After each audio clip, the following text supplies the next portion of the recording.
All of you, स्वागत है आपका आपके अपने प्यारे से YouTube channel smart study classes में। तो कैसे हैं आप लोग? आई होप आप लोग बढ़िया होंगे और पढ़ाई भी ठीक ठाक चल रही होगी।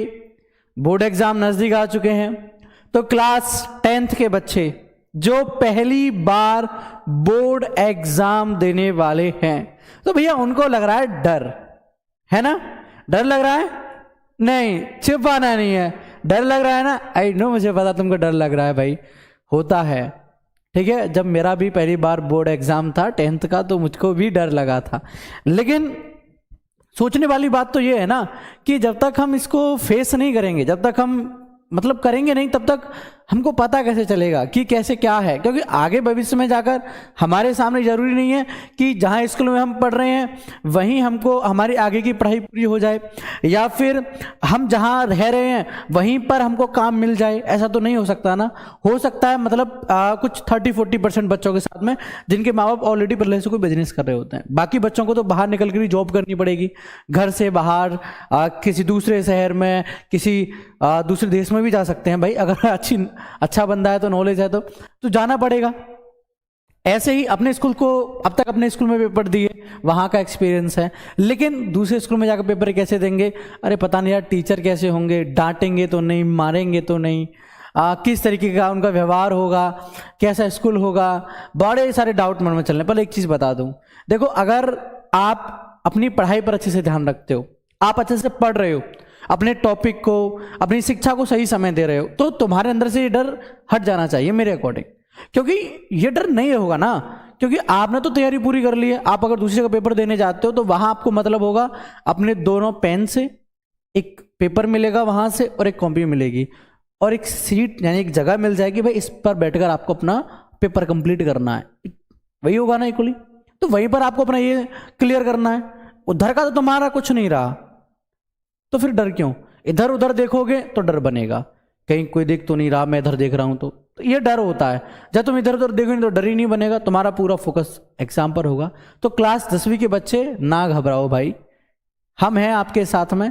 आज इस वीडियो में कुछ जो कि 20 मिनट की समथिंग रहने वाली है, 20 से 25 मिनट की, इसमें मैं आपके टोटल आपके 10 अंक तैयार कराने वाला हूं। कितने? 10 अंक। इसमें मैं आपको साहित्यिक परिचय, तो क्लास 12 में आते हैं, सॉरी, जीवन परिचय, क्लास 10th के जीवन परिचय मैं आपको कराने वाला हूं, ठीक है? तो सभी रेडी हो जाओ। 2 महत्वपूर्ण जीवन परिचय, या फिर वो जीवन परिचय जो बोर्ड एग्जाम की दृष्टि से वेरी वेरी इंपॉर्टेंट होते हैं, मैं सीरीज में आपको कराऊंगा, ठीक है? स्मार्ट स्टडी क्लासेस चैनल पर 3 बजे से आपकी ये क्लास रहती है। आप इसको जरूर देखा करें, अपने दोस्तों के साथ में भी शेयर किया करें, ठीक है? आपको ये बताने वाला हूं इस वीडियो में मैं कि जीवन परिचय को लिखते समय आपको किन बातों का ध्यान रखना है जिससे कि आपको पूरे 5 अंक मिल जाएं, ठीक है?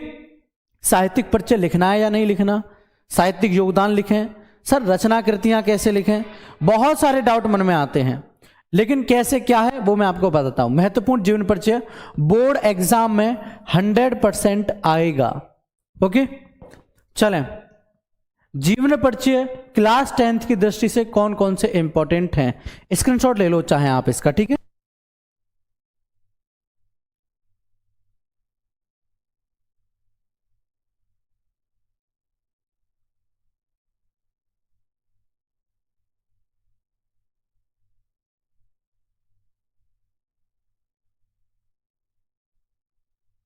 तो यहां पर आपका ये डाउट क्लियर हो जाना चाहिए। देखो, ये 5 इंपॉर्टेंट हैं जीवन परिचय आपके लिए। कौन कौन से हैं? देखो, जयशंकर प्रसाद, महादेवी वर्मा, सूरदास, तुलसीदास और आचार्य रामचंद्र शुक्ल।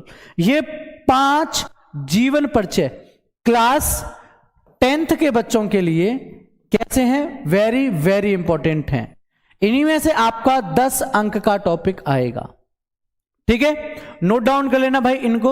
अब एक जीवन परिचय को लिखते समय आपको किन बातों का ध्यान रखना है, या फिर एक जीवन परिचय को अपनी भाषा में लिखने के लिए आपको किन पॉइंट्स की जरूरत होती है, वो एक तरीके से समझ लो। देखो, एक जीवन परिचय को लिखने के लिए आपको नाम, जन्म, जन्म स्थान, पिता का नाम, माता का नाम, शिक्षा, रचनाएं, पुरस्कार और मृत्यु, ये सभी चीजों से मिलकर एक प्यारा सा जीवन परिचय तैयार होता है किसी भी लेखक का, कवि का, कवियत्री का। ठीक है, महादेवी वर्मा कवियत्री है ना, तो उनके लिए कवियत्री बोला। ओके, तो किसी का भी तैयार हो सकता है नाम, जैसे कि मान लो महादेवी वर्मा के ऊपर लिखते हैं हम, उनका जन्म किस तारीख को हुआ, उनका जन्म स्थान कहाँ है, उनके पिता का नाम क्या था, उनकी माता का नाम क्या था, उन्होंने शिक्षा कहाँ तक प्राप्त की थी, उन्होंने रचनाएं कैसी दी थी, उन रचनाओं के हिसाब से उनको पुरस्कार कौन कौन से मिले थे, उनकी मृत्यु कब हुई थी, ये सभी को इंक्लूड करके तो एक साहित्यिक जीवन परिचय बनता है। ठीक है, तो अब आपको मैं प्रॉपर बताता हूं किस तरीके से आपको जीवन परिचय लिखना होता है। आज हम बात करने वाले हैं महादेवी वर्मा के बारे में। इनका मूल नाम था महादेवी वर्मा। इनका जन्म 26 मार्च 1907 में हुआ। कहां पर? फर्रुखाबाद, उत्तर प्रदेश में। ठीक है, इनका जन्म 26 मार्च 1907 को हुआ, फर्रुखाबाद, उत्तर प्रदेश में। और इनका निधन हो गया था 11 सितंबर 1987 ईस्वी को, इलाहाबाद, उत्तर प्रदेश में। जन्म हुआ 1907 फर्रुखाबाद, मृत्यु हुई 1987 इलाहाबाद। यानी कि 80 वर्ष की आयु में इन्होंने इस दुनिया को अलविदा कह दिया। 80 वर्ष की आयु में इन्होंने इस दुनिया को छोड़ दिया। ठीक है, इनके पिता का नाम था श्री गोविंद प्रसाद वर्मा और इनकी माता का नाम था हेमरानी, जो कि एक साधारण सी कवियत्री थी। ठीक है, जो कि एक साधारण सी कवियत्री थी। इन्हीं से प्रेरित होकर महादेवी वर्मा जो है काव्य रचनाएं करने लगी थी। ठीक है, चलिए अब आगे बढ़ते हैं जीवन परिचय की ओर। आधुनिक युग की मीरा, ये क्लियर था ना यहां तक? एक बार दोबारा समझा दूं, मुझे नहीं लग रहा तुम्हारा एक बार में हो गया होगा। 10th के बच्चे हो, ठीक है, ध्यान से समझ लेना बेटा, तुम्हारे स्कूल वाले इतने प्यार से नहीं समझा पाएंगे जितने प्यार से मैं समझा रहा हूं। ठीक है, देख लो, देखो मैंने क्या कहा था, नाम, जन्म तारीख हो गई, जन्म स्थान हो गया, मृत्यु जो सबसे लास्ट का पॉइंट था वो मैंने पहले ऐड कर लिया, मृत्यु स्थान भी दे दिया। पिता का नाम मैंने बताया था, पिता का नाम आ गया। माता का नाम मैं बताया था, माता का नाम आ गया। ठीक है, चलिए क्लियर है ना? अब इनके जीवन परिचय के बारे में बात करते हैं।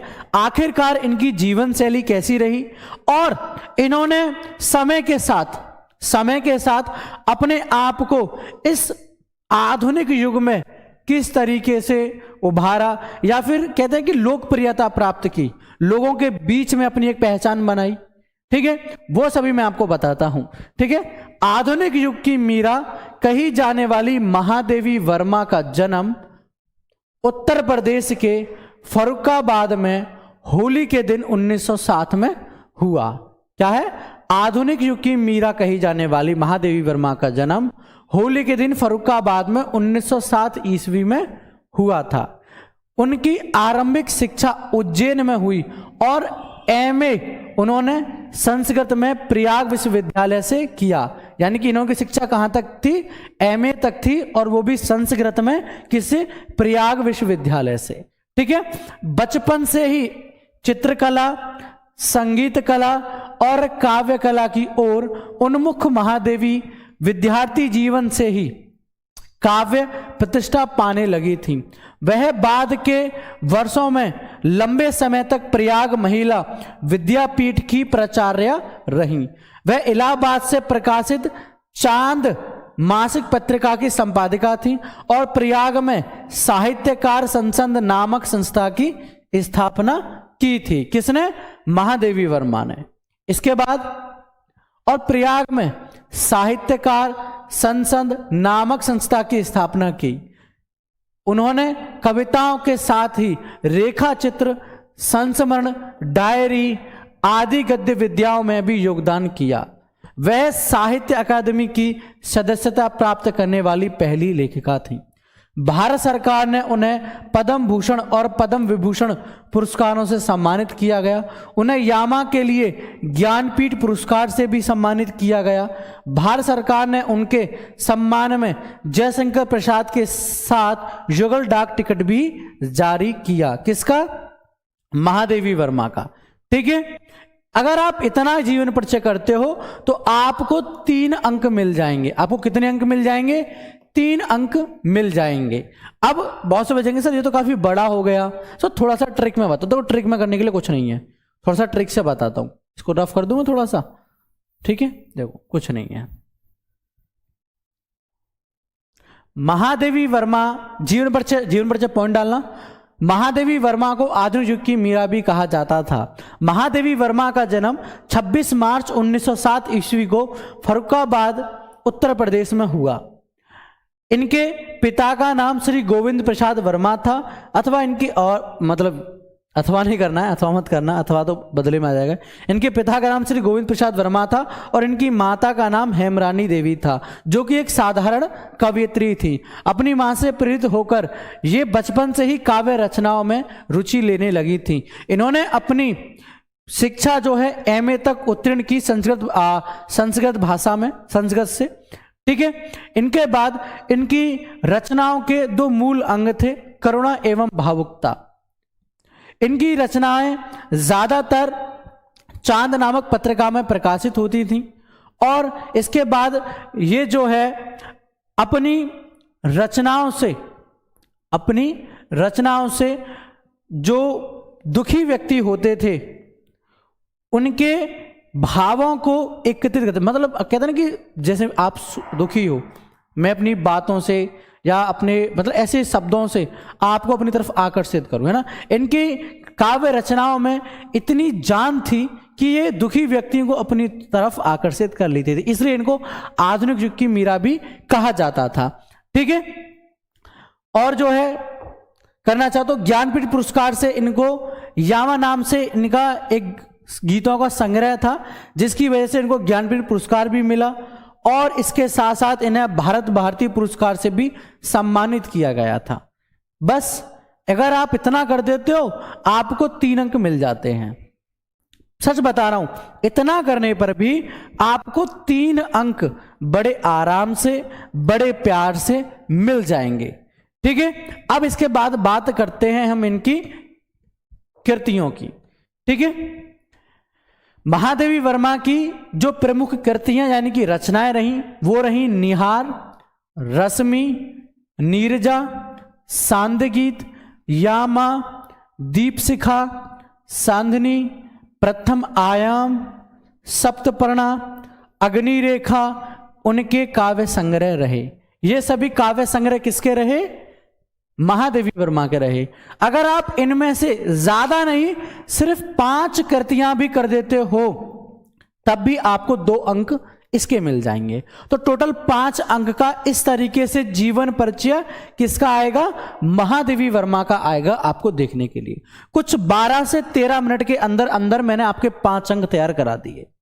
ठीक है, अब से सी पैटर्न पर आपके लिए जो है एक जयशंकर प्रसाद का जीवन परिचय और है, वो भी मैं आपको बताऊंगा, पूरा समझाऊंगा बड़े प्यार से, लेकिन समझना, टाइम वेस्ट मत करना। देखो मैं जो पढ़ा रहा हूं जरूर नहीं जो मैं ये सब कुछ आपके सामने है ये पूरा डिटेल में आपको इस तरीके से लिखना है। मैंने जो भी उनकी नाम वगैरह हेडिंग से समझाया था ना उस तरीके से लिख देना, कोई दिक्कत नहीं है। ठीक है, टोटल आपको ये 5 अंक देके जाएगा। ठीक है, अगर इसका PDF चाहिए आपको फ्री ऑफ कॉस्ट तो आप 9058704381 9058704381 इस नंबर पर आप मुझे व्हाट्सएप पर मैसेज कर देना कि सर मैं क्लास 10th का स्टूडेंट हूं और मुझे ग्रुप में ऐड कर दो। वहां आपको ग्रुप में ऐड कर दिया जाएगा और ये सभी PDF आपको फ्री ऑफ कॉस्ट दे दिए जाएंगे। बदले में बस एक ही चीज, बदले में सिर्फ एक ही चीज चाहूंगा कि क्लास 10th हिंदी में तुम 90+ में स्कोर करोगे, मेहनत करोगे यार, 90+ में स्कोर करना पड़ेगा। चलिए अब बारी है जयशंकर प्रसाद के। फिलहाल बता दूं जीवन परिचय, ठीक है। 5 महत्वपूर्ण जीवन परिचय वो भी लिख रखा है। जयशंकर प्रसाद, महादेवी वर्मा, सूरदास, तुलसीदास, आचार्य रामचंद्र शुक्ल, जैसा कि मैंने पिछले वीडियो में इससे पहले भी बताया है। 5 महत्वपूर्ण जीवन परिचय। याद क्या रखना है? उनका नाम, उनका जन्म तारीख, उनका जन्म स्थान, उनके पिता का नाम, माता का नाम, उनकी शिक्षा, रचनाएं, पुरस्कार, मृत्यु, ये सभी चीजें जीवन परिचय लिखने के लिए बहुत इंपॉर्टेंट रहती हैं। ये कुछ 8 से 9 पॉइंट अगर आपको याद हैं तो आप कर लोगे। जैसे महादेवी वर्मा में पुरस्कार में आया था ना, उनको ज्ञानपीठ पुरस्कार मिला था, भारत भारती पुरस्कार मिला था। आप 2 पुरस्कारों को लिख दो वहां पर, कोई दिक्कत नहीं है। उनकी शिक्षा, देखो महादेवी वर्मा के बारे में क्या था, उनका नाम महादेवी वर्मा, उनका जन्म कहाँ हुआ था, 1907 ईस्वी में हुआ था, फर्रुखाबाद में, उत्तर प्रदेश में, ठीक है। उनका जन्म स्थान मैंने आपको बता दिया, फर्रुखाबाद, उत्तर प्रदेश। उनके पिता का नाम क्या था? गोविंद प्रसाद था, है ना, गोविंद प्रसाद वर्मा। उनकी माता का नाम क्या था? हेमरानी देवी था। उनकी शिक्षा कहाँ थी? MA तक थी। उनकी रचनाएं क्या क्या थी? निहार, रश्मि, नीरजा, सांध्य गीत, यामा, थी ना। उनको पुरस्कार कौन सा मिला था? भारत भारतीय पुरस्कार और ज्ञानपीठ पुरस्कार। उनकी मृत्यु कब हुई थी? 1987 ईस्वी में हुई थी। तो ये चीजें याद रखने की होती हैं, ये कर लो, आपको कोई दिक्कत नहीं होगी। अब ऐसे जयशंकर प्रसाद का आएगा सेम पैटर्न पर, कुछ ज्यादा हार्ड नहीं रहेगा। जीवन परिचय जयशंकर प्रसाद, बहुमुखी प्रतिभा के धनी साहित्यकार थे। उनका जन्म 1890, बहुत से बच्चे कंफ्यूज रहते हैं, 1890 किसी जगह से 1889 होता है। तो फॉर योर काइंड इंफॉर्मेशन, आपकी जानकारी के लिए मैं बता दूं, 1890 इज द रियल डेट। 1890 ईस्वी में काशी के सुंगनी साहू नामक प्रसिद्ध वैश्य परिवार में हुआ था। उनके यहाँ तंबाकू का व्यापार होता था। उनके पिता देवी प्रसाद और पितामह शिवरतन साहू थे। उनके पितामह परम शिव भक्त दयालु थे। उनके पिता भी अत्यधिक उदार और साहित्य प्रेमी थे। अब बहुत सोचेंगे सर पितामह मतलब उनके दादाजी थे शिवरतन साहू, वो शिव भक्त थे, ठीक है। और उनके जो पिता थे उनका नाम क्या था? देवी प्रसाद था। वो कौन थे? वो साहित्य प्रेमी थे, ठीक है। उन्होंने अंग्रेजी और संस्कृत का अध्ययन स्वाध्याय से घर पर ही प्राप्त किया। उनमें बचपन से ही साहित्य अनुराग था। वे साहित्यिक पुस्तकें पढ़ते और काव्य रचना करते थे। पहले तो उनके भाई ने काव्य रचना में बाधा डालते रहे। उनके जो भाई थे, जो उनके बड़े भाई थे, वो उनकी काव्य रचनाओं में बाधा डालते थे, उनको रोकते थे। परंतु जब उन्होंने देखा कि प्रसाद जी का मन काव्य रचना में अधिक लगता है, तब उन्होंने इसकी पूरी स्वतंत्रता उन्हें दे दी। किसको दे दी? जयशंकर प्रसाद को दे दी, ठीक है। इसी बीच उनके बड़े भाई शंभू रतन, जो कि उनकी काव्य रचनाओं में बाधा डालते थे, उनका निधन हो जाता है। निधन हो जाने के बाद घर की स्थिति खराब हो गई, व्यापार भी नष्ट हो गया। पैतृक संपत्ति बेचने से कर्ज से मुक्ति तो मिली, पर वे क्षय रोग का शिकार होकर मात्र 47 वर्ष की आयु में 15 नवंबर 1937 ईस्वी को इस संसार से विदा हो गए। उनकी मृत्यु कब हुई? 15 नवंबर 1937 ईस्वी को। पता इसमें क्या हार्ड था? कुछ कठिन था? कुछ कठिन था, ये बताओ मुझे। कि जयशंकर प्रसाद का जन्म एक वैश्य परिवार में हुआ था, ठीक है। इस तरह की शुरुआत करें, फिर सिंपल वे में शुरुआत करूं। जयशंकर प्रसाद एक बहुत ही अच्छे साहित्यकार थे और इस साहित्यकार का जन्म सन 1890 ईस्वी में हुआ था, ठीक है। और ये एक वैश्य परिवार से आते थे और इनके यहाँ तंबाकू का कारोबार था। इनके पिता का नाम देवी प्रसाद था और इनके आप पितामह का नाम अगर करना चाहते हो तो कर लेना। इनके पिता का नाम देवी प्रसाद था और बचपन से ही जयशंकर प्रसाद को काव्य में बहुत दिलचस्पी थी।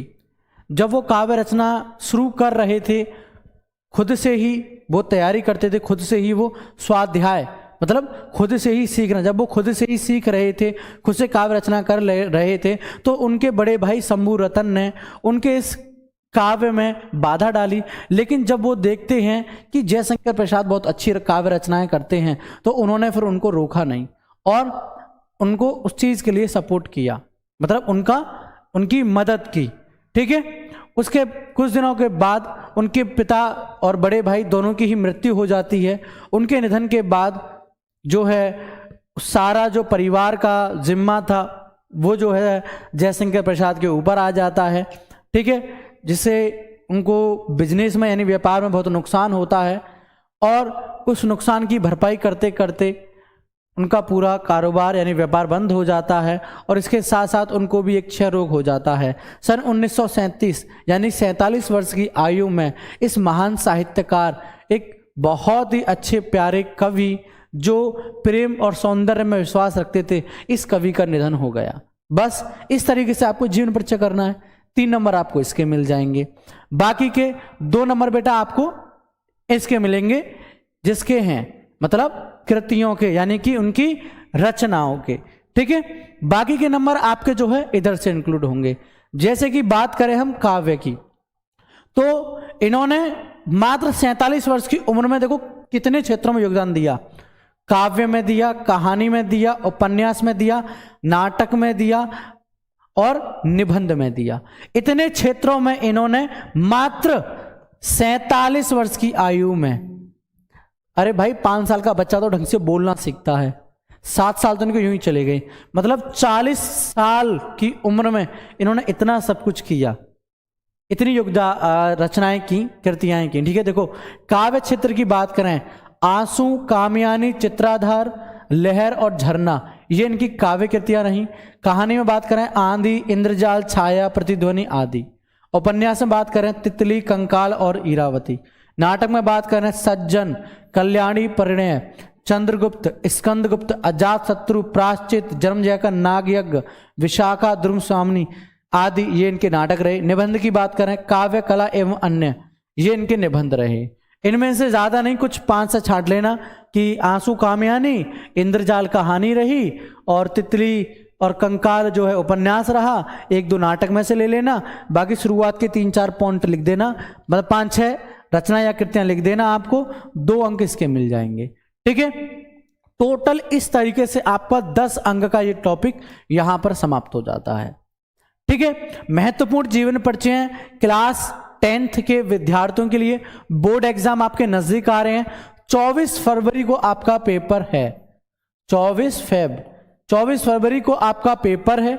अगर आप इन चीजों को ढंग से नोट आउट करते हो, पॉइंट आउट करते हो, तो आपके लिए ये बड़े गजब रहने वाले हैं। बाकी आप पढ़े लिखे समझदार हो, क्या करना आपको क्या नहीं करना। ठीक है, देखो हमारा काम है आप लोगों को सपोर्ट करना, हम कर रहे हैं। आपसे बस बदले में एक ही चीज मांग रहा हूं, 90+ में स्कोर करो, और वो भी आपके लिए है, मेरे अपने लिए कुछ भी नहीं है इसमें। ठीक है, ज्यादा से ज्यादा शेयर करो दोस्तों के साथ में, जिससे उनको भी इतनी सरलता से सभी चीजें समझ में आ जाए। ठीक है, सेल्फ स्टडी पर ज्यादा से ज्यादा ध्यान दो। ओके, तो फिलहाल इस वीडियो में इतना ही। आई होप ये वीडियो आप लोगों के लिए महत्वपूर्ण रही होगी और मददगार होगी। ठीक है, चलें तो इस वीडियो में इतना ही। टाटा, बाय बाय, जय हिंद, जय भारत।